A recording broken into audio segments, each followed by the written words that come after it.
Psalm 34, 1b through 3. I will bless the Lord at all times. His praise shall continually be in my mouth. My soul makes it boast in the Lord. Let the humble hear and be glad. O magnify the Lord with me, and let us exalt his name together. How many of us in this room had absolutely perfect parents? You had perfect parents? I know better, Nan. I see you trying to hide that laughter. As we became... I had good parents. Yeah, they were good. You know, I can understand They're good, perfect. but absolutely perfect. What about as we became adults? Did they grow closer to being perfect? Yes. Better. They got better. What about for you who are parents in the room? Were you perfect parents to your kids? Oh, heck no. Why I not? got told about it all the time. Why not? You had the example to go from. Shouldn't ask that question. How do you feel about your parents and how you grew up? Did you learn a lot of lessons? Were you like me and said, I don't like how he did that, I'm not going to be like that way, and I'm going to raise my kids this way in particular? I did that. I raised the kids that I thought would be the way that was better than I was raised. Now I'm telling you, everybody keeps on laughing when you hear it, but like my brother and sister and everybody else says, we grew up in the Cleaver household. I was the beaver. Okay? I could do no wrong, according to my brother and sister. They didn't know me very well because I'm the oldest, but hey, it's okay. What about your children? Did they look at you and say, man, you guys are just perfect? I couldn't have done any better with any other parents. I know mine don't tell me that. It's a shame, because I think I could. I think I was just perfect. No, I'm just kidding. Over the last year, especially this year, I have seen and heard some very interesting things where children have done things that are far from what the fifth word or commandment tells us. Just this last week was kind of a rough week where that was even concerned with something with my father and something that happened. I'm not going to go into detail. This morning we are continuing with our series of God's top 10. Those we've covered the first 4 commandments that were about the first one, having no other gods. There's only one God, no others. We saw that we're not to make any idols. We saw that we're not to take the Lord's name in vain, and we know that was a multi-phase thing that was involved with that one. Last week we looked at honoring the Sabbath and what all of those mean in regard to the New Testament times and the New Testament Christians who are not under Old Testament law. We saw last week that, well, gosh, you know, they never mentioned the Sabbath in the New Testament. They didn't deal with it. Those 4 commands all have to do with our relationship with God and with our relationship and how to worship Him and stuff. Today, we're moving on to the commands that have to do how we deal with others, how we communicate, how we cooperate, how we're supposed to treat each other. As we start the commandments that deal with how we have relationships with other peoples, we have to first begin first with how we deal with one of our most important relationships, and guess what that one is? It's with your parents.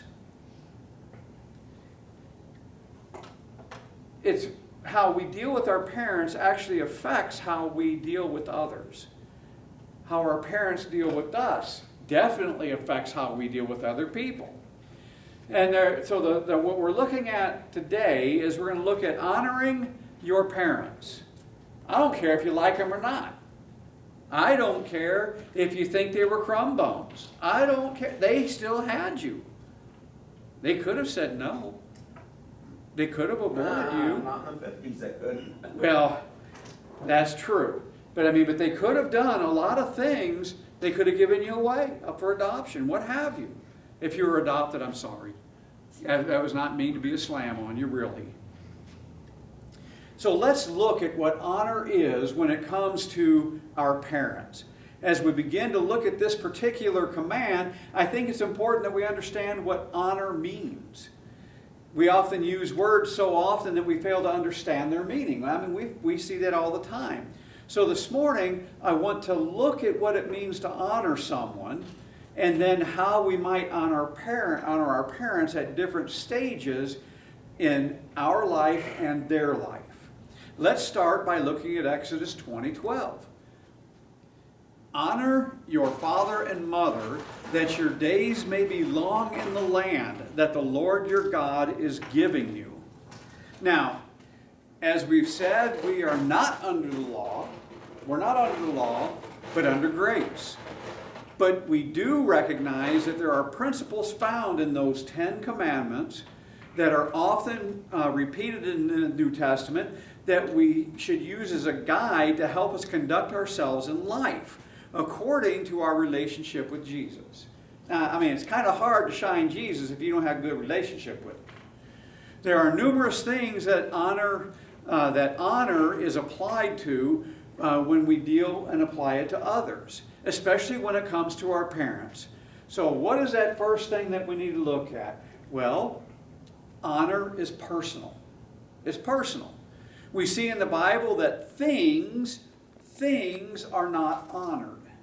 Only people are honored. It is something one person does and shows for another person. I mean, I always used to love my stepson, my oldest stepson. To him, respect. Everything is respect. And if you don't respect him, he does not respect you. And at the time, he was about 16, if I remember correct. And it was like, what have you done in your life to deserve and earn respect? And he would look at me, well, I'm me. I deserve respect because I'm me. Oh, okay. We all know that's not exactly how it works, but it's okay. You see, we really cannot honor ourselves. We cannot, I mean, we can kind of respect ourselves, but we cannot honor ourselves. Although there are people that try, I've known more than my fair share of them, it never comes across that way. In Hebrews 5:4, as the author is talking about honor, of being called to serve as the high priest, he says that, and no one takes this honor for himself, but only when called by God, just as Aaron was. Honor is only honor when given by one person to another.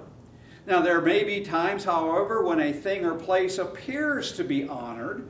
Example would be like Moses honoring the place where the burning bush took place when he took off his sandals because, well, gosh, that's a holy place. God said, take off your shoes. You're standing on holy ground. But the reality is this, really honoring God who makes the place holy. So honor is something that is personal. It can only be given by a person or God and received by a person or God. But that's not the only thing you have to look at with that. We have to look at honor means giving preference. This is a tough one in our society when we want to seem like we give preference to one person over another. You know, the people that want to show favorites. And you know, showing favorites is kind of taboo, you know. Oh my gosh, you're not supposed to do that. We will talk more about that in just a minute, of why we should give preference or honor to one person over another, because that is allowed. You can honor and give preference to someone above another. That is allowed. But to just nilly-willy sit there and say, well, you know, you're my favorite because you're a lot nicer than the other person. That's not a good way to go. Sometimes we are so afraid of honoring someone above another person because we do not want anyone to feel bad or offended. Well, in today's thing, I'm sorry, but there's a lot of times where people do things and I become greatly offended. And I don't appreciate the things that I see taking place. It offends me. But I'm told that I have to be woke. Is that what I should say? Or I should, because I'm a follower of Christ, I should be open and accepting of a lot of things. And it's like, it don't work that way. Sorry. Failing to give anyone preference and treating everyone exactly the same under all circumstances, that can actually be dishonoring. Did you realize that? Honoring someone for some achievement or of action can help sometimes spur someone else to become better. To look at their life and say, man, they did a really good job and they were honored because of that job. Maybe I need to evaluate how I work and up my standards. So, honoring someone means giving them preference over and above others. In the Bible, we say that Paul tells us to in Romans 12:10b, in the NIV version, honor one another above yourself. God declares in 1 Samuel 2:30, therefore the Lord, the God of Israel, declares, I promised that your house and the house of your father should go in and out before me forever. But now the Lord declares, far be it from me, for those who honor me I will honor, and those who despise me shall be lightly esteemed. Distinctions are made between people in the Bible. We need to make distinctions and honor some people above others at times. In regards to our parents, we are called to honor our parents by giving them preference above some other people that may be part of our life. Do your parents have a higher standing than aunts and uncles? Their second cousin, third cousins? Yes, they should, because they had you and they raised you. Next thing we need to look at is honor is related to position. Sometimes we honor a person solely because of the position that they occupy. As Americans, no matter what party you are affiliated to or that you're not affiliated with, we should honor the President of the United States simply because he's the President of the United States and holds the title. We don't see that a lot nowadays. Even when I had Mr. Barack Obama in office, I did not agree with anything that he said or did, or very few things, but I still honored the office that he held. I even prayed for him, like we're told to do. I always praised him for his eloquence and oratory. I just was saddened by not following through. This does not mean that you agree with Trump on every issue. Because, boy, I'll tell you what, you listen hard enough, a lot of people don't agree with him at all. And they think we're nuts for being MAGA or being Republicans or what have you. It is, however, a recognition of a lofty position that he holds. In the Bible, we are told to honor our leaders and those in authority. 1 Peter 2:17, honor everyone, love the brotherhood, fear God, honor the emperor. I better not read that one out too loud because they say, oh, now Trump's an emperor. Oh, yeah. In Romans 13, Paul tells the Romans to submit to the authorities because God has ordained their authority. Romans 13, 6 and 7. For because of this you also pay taxes, for the authorities are ministers of God, attending to this very thing. Pay to all what is owed to them. Taxes to whom taxes are owed, revenue to whom revenue is owed, respect to whom respect is owed, honor to whom honor is owed. The position or authority has at times demands we honor the person holding that position regardless of whether we agree with them or not, especially when it comes to the decisions that they make. And this is true in the family structure as well. We are to honor our parents not because they necessarily deserve it in their actions, but because of the position they hold, the position of parent. So even when parents are doing their job poorly, we have an obligation before God to honor them and thus bring glory to God. We see that this is a command, that it was a very serious command in the Old Testament, because dishonoring your parents was punishable by death. Exodus 21:17. Whoever curses his father or mother shall be put to death. And it elaborates even more in Deuteronomy 21:18 through 21. If a man has a stubborn or rebellious son who will not obey the voice of his father or the voice of his mother, and though they discipline him, will not listen to them, then the father and mother shall take hold of him and bring him out to the elders of the city at the gate and of the place where he lives. And they shall say to the elders, this our son is stubborn and rebellious. He will not obey our voice. He is a glutton and a drunkard. Then all the men of the city shall stone him to death with stones. So you shall purge the evil from your midst, and all of Israel shall hear and fear.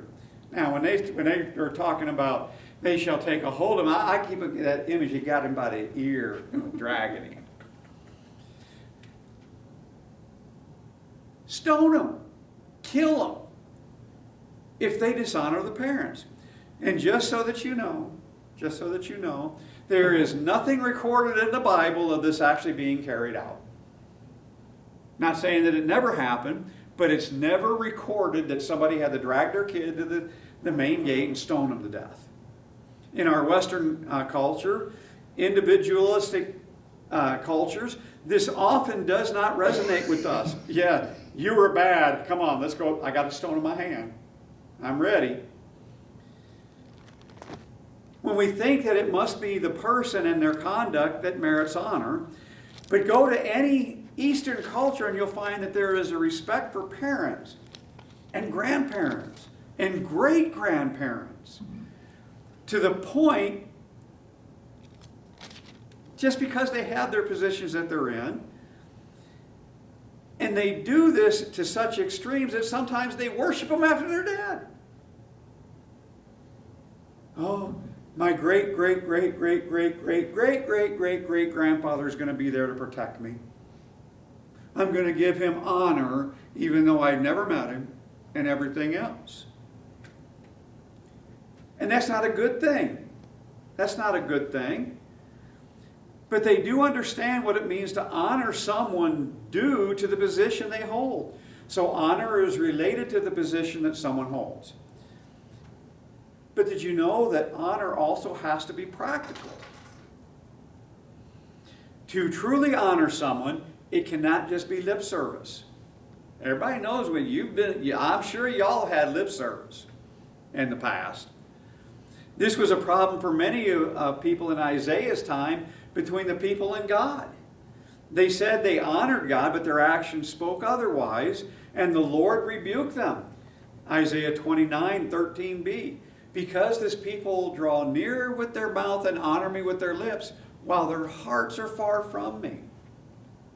To truly honor God or anyone else, it must come in a practical or visible terms, not just some flattery that has no meaning behind it. So we see honor as something that is personal. It gives preference over others. It is often related to position, and it is something that has to be practical, not just some words without meaning. So, honoring our parents when we were growing up. Those other things are great principles, but when we are told to honor our parents, what did that look like in real life? I want to tell you that depending on where you are in life, it's going to look different at different stages in your life. When you were little and mom and dad spoke, you kind of, yes sir, no sir, yes ma'am, no ma'am, and you did all those good things. And as you got older, You kind of backed off just a little bit. You weren't as that, but because you were getting older, you were maturing. What does giving honor to our parents look like when we were young? Well, it looks like when we are young comes through being obedient. When we're young and like still in school and living at home, giving honor to our parents is going to come through our obedience. You need to clean your room, son. Okay, Mom. You need to get that lawn mowed. Okay, Dad, I'm on it. I want you home by 11 p.m. That means you obey and come home by 11. But we see that Paul confirms the teaching of this command in the New Testament as he applied it specifically to minor children to the Ephesian group. Ephesians 6, 1 through 3. Children, obey your parents in the Lord, for this is right. Honor your father and mother. This is the first commandment with a promise, that it may go well with you and that you may live long in the land. Now, Paul qualifies this by saying, in the Lord. In the Lord. We are never called to obey someone with an action that is disobedient to the Lord. As an example, we see the apostles disobey those who held positions over them because what they wanted them to do was in disobedience to God. This was in Acts 5:29b. They told them, you need to quit doing these things. You need to quit preaching about Jesus and all this other stuff. You need to do this, this, and this. This is when the Pharisees were given these orders, and they said, we must obey God rather than men. God says, no, we're supposed to tell this stuff. We're supposed to do these things, and we will continue. Now, I remember when I was a kid, and I know that you do too, because we all have our fond memories, and we have our not so fond ones. But when Mom and Dad said to be home at 11, and I would sit there and think, well, I think the Lord wants me home at 11:30. So I don't need to obey them. Well, guess what? I was sadly mistaken. When you were punished for disobeying, you will realize how mistaken you were. That usually meant I lost my car keys and a few other privileges at the time. For a parent to be disobeyed in the Lord, it would have to be something that is clearly forbidden by Scripture. Like you are told to steal something or to engage in some sort of abuse. In fact, in those circumstances, we honor our parents by disobeying, so they don't wind up getting in trouble for their actions. So we are still faithful and fulfilling God's will to honor our parents. But as a young child, our primary way of honoring those parents was through our obedience. How about as we mature? As we were growing a little older. Now, as we mature and circumstances change, we move out and we are on our own, or we get married. How we give honor to our parents changes as well. It is not necessarily through obeying their commands that we honor them anymore. We see that the Bible changes with the circumstances, for sure, when you get married. Mark 10, 7 and 8. Therefore a man shall leave his father and mother and hold fast to his wife. And the two shall become one flesh, so they are no longer two but one. How many times have you been around people that Mom tells the son to do something, and the son says, yes, Mom, and the wife's like, what are you doing? Are you a mama's boy? I didn't marry a mama's boy, I married a man. But we see that happen all the time, whether it's with men, with wives. You don't have to do that. At marriage, we would now have other relationships that have that higher priority other than to our parents. Your husband, your wife is a higher priority than what your mom and dad tell you. You have a whole new relationship. But it still does not free us from the obligation of honoring our parents. It just takes a different form. What does giving honor look like during this time? Well, giving honor comes through living righteously. Oh, that's a scary word. Righteously is a scary word. Listen to what it says in Proverbs. Proverbs 23, verse 24 and 25. The father of the righteous will greatly rejoice. He who fathers a wise son will be glad in him. Let your father and mother be glad. Let her who bore you rejoice. As you mature and live on your own, out from under the control of your parents, how you live your life reflects on them. I can tell you right now that when my mother was alive, and my dad still is, they're very proud, especially when they found out I became a pastor. They were very, very proud. They still, well, mom's not because she's dead, but dad is still very proud. And when we talk, we have a very good relationship, and we talk when I can get a word in edgewise.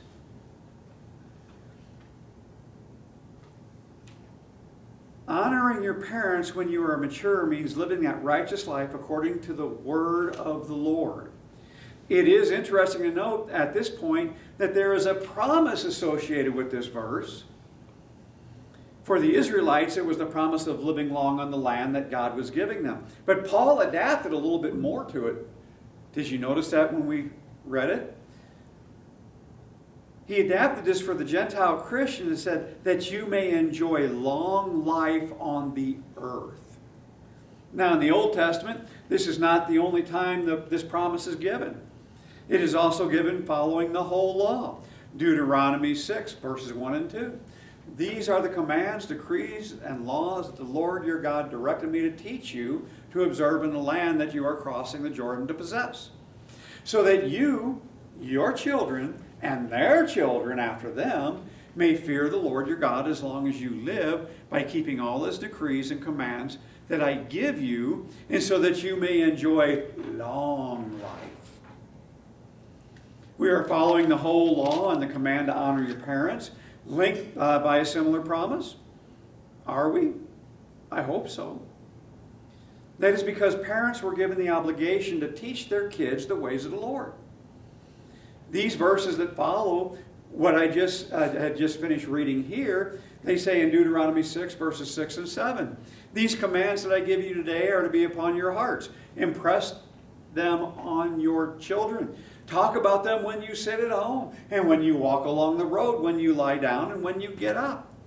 Parents were to teach their kids the ways of the Lord, so kids who honored their parents' teaching would honor their teaching by keeping the commands of God. Those children who did not honor their parents would not honor God either, and would not live lives that reflected a righteous life in his obedience and those commands that were given.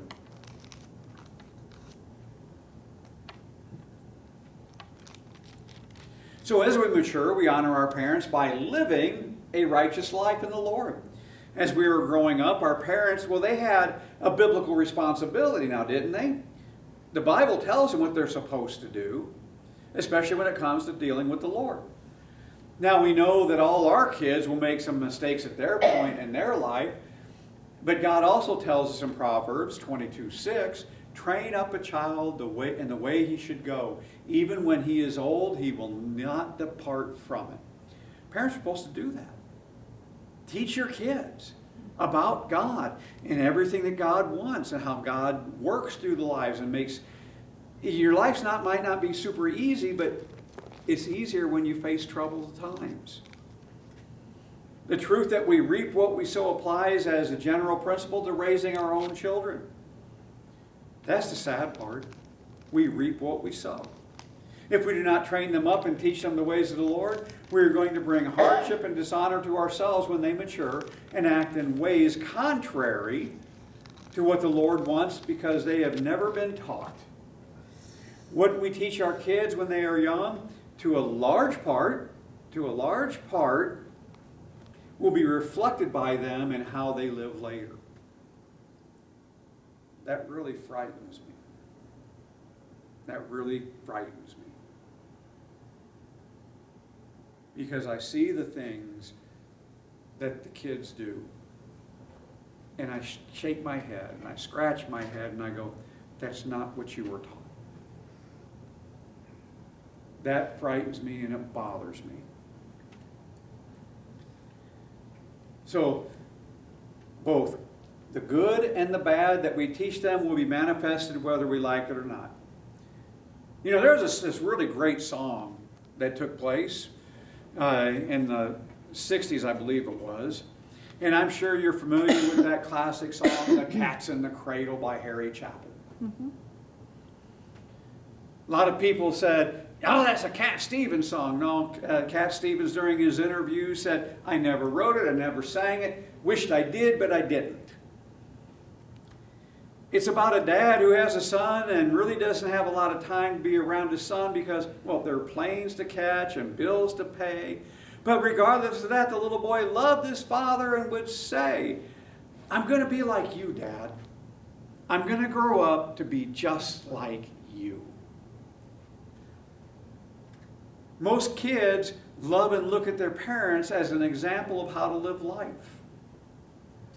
You are modeling for them how to live. That is why the way we live later is reflective of you. Anyway, by the end of the song, your father realizes that even though he didn't make the time to be around teaching his son all the wonderful things in life, he was still teaching him. Even though it was not what Dad wanted to teach him, and the song ends with Dad saying, I've long since retired and my son moved away.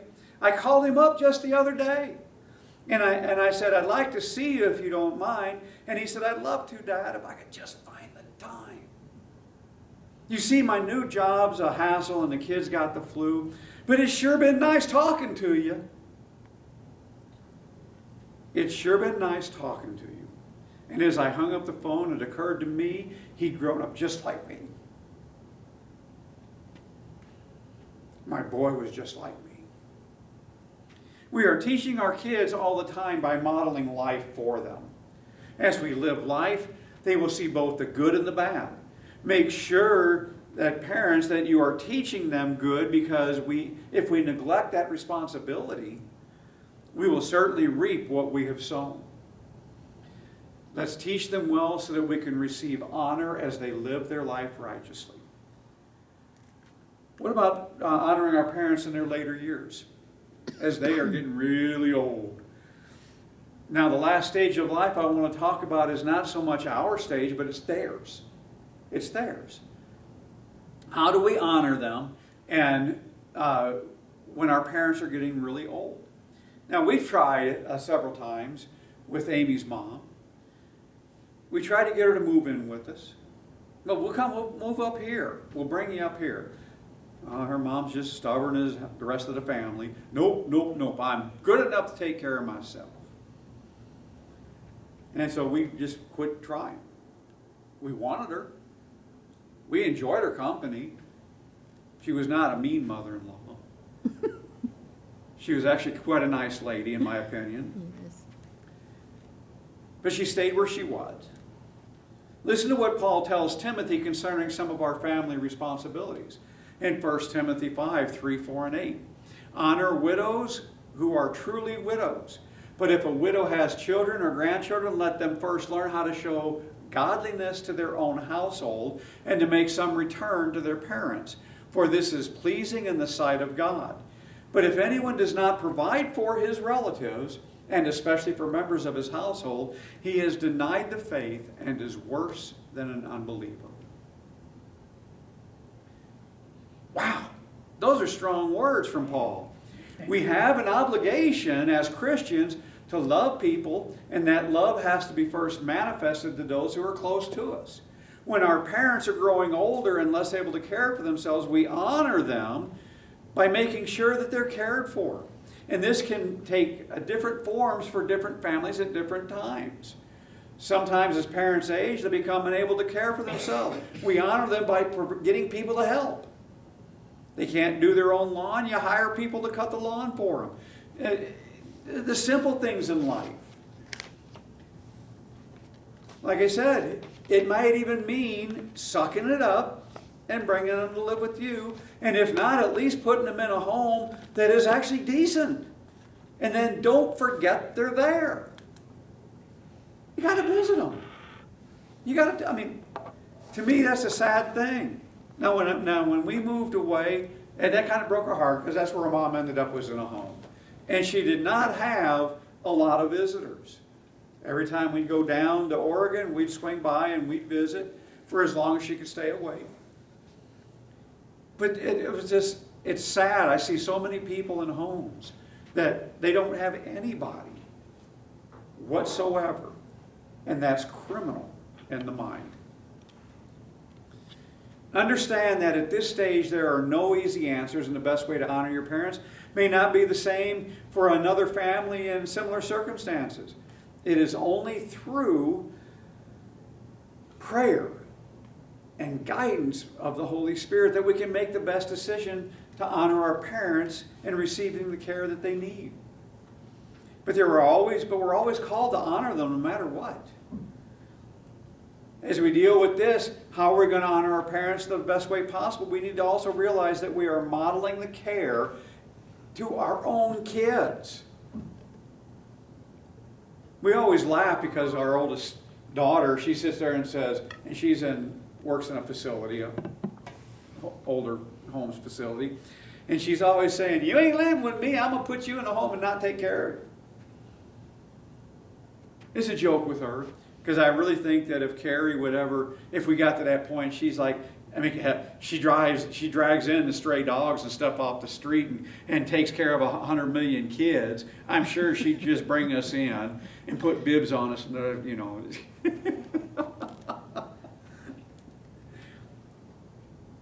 But we have that. But that's just how we are doing it. We are modeling those things to our children.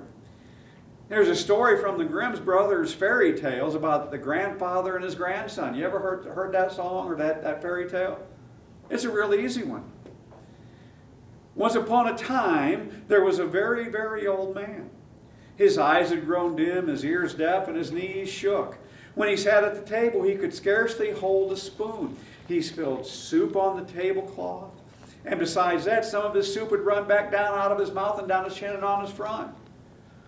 His son and his wife were disgusted with this, so they finally made the old grandfather sit in the corner behind the stove, where they gave him his food in an earthenware bowl, and not enough of it at that, so that he wouldn't make big messes. He sat there looking sadly at the table, and his eyes would grow moist. One day his shaking hands could not hold the bowl, and it fell to the ground and broke. The young woman scolded, but he had not said a word. He only sobbed. After that, they brought him a wooden bowl and made him eat from it. Once when they were all sitting there, the little grandson of 4 years old pushed some pieces of wood together on the floor. "What are you making?" asked his father. "Oh, I'm making a little trough for you and Mother to eat from when I'm big." Oh, the man and the woman looked at each other and began to cry. They immediately brought the old grandfather to the table and always let him eat there from then on. And if he spilled a little, they didn't say a thing. We always need to honor our parents, no matter how old, what have you. We need to keep in mind that as we honor our parents, we honor God. We honor Him. As we honor our parents, we model how we ourselves will be honored as parents. And depending on our stage in life and theirs, the honor we give our parents will take many different forms. And it comes through our obedience when we are young. It comes through living righteously when we are getting older, as we mature. And it comes through caring for our parents when they are aged. Consider in your circumstances in life right now, if your parents are still alive, are you honoring them? And if you're not, rethink it. Honor them, so that your life will be modeled to your kids and you will be blessed. You will be blessed. Let's go to prayer.